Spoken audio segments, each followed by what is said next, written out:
Hello everybody, this is Dr. Bob DeMaria with another episode of Ask Dr. Bob. Some very interesting questions today. Number one question is, Dr. Bob, what's the number one protocol or a person can do that has lupus? And what I have noticed with lupus, it tends to be a lot of times an adrenal gland issue, because your adrenal glands make natural cortisone. And the best thing to do is stay away from sugar and anything that will compromise adrenal stress. We would suggest that you may consider an adrenal stress index. It's a saliva test, so we can evaluate the amount of natural cortisol that you have and how your body's functioning in that arena.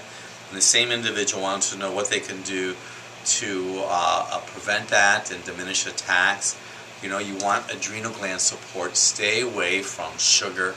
And I know this sounds silly, but you want to minimize the stress in your body also, because adrenal glands do make the natural cortisone.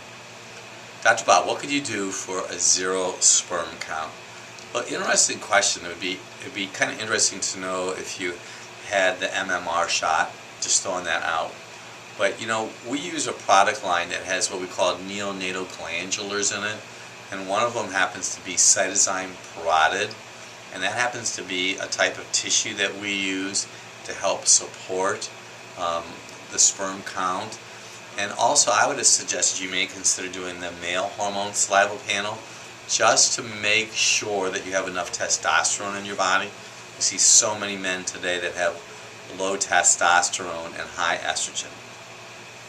Dr. Bob, what could you do if you're allergic to iodine? And you mentioned to it about applying it topically. Well, you know, we don't often see a lot of people with iodine sensitivity.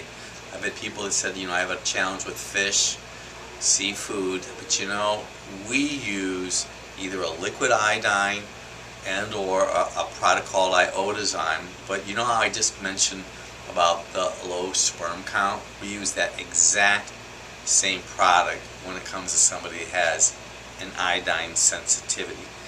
Dr. Bob, how do I live a healthy life after my gallbladder has been removed? Well, I'm going to tell you right now what you need to do is you need to get my new book, Dr. Bob's Guide to Prevent Surgery.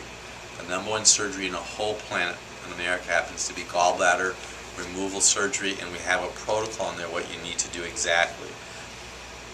As far as what foods you should eliminate, you know, the gallbladder is very important for breaking down fatty foods. Probably the safest of all foods is zucchini is pretty neutral, but I don't think you want to eat zucchini the rest of your life. Maybe some kale. Radishes you want to avoid. Green peppers you want to avoid. You mentioned I'm active and I teach Aquafit 4 days a week. So if you teach Aquafit 4 days a week, you might not have enough iodine in your body. So I'm just throwing that out to you. So you could have subpar thyroid function. You know, get the book, Dr. Bob's Guide to Prevent Surgery, and after you read the book, why don't you contact me? You may think about having some blood chemistries done, especially checking out your bilirubin level.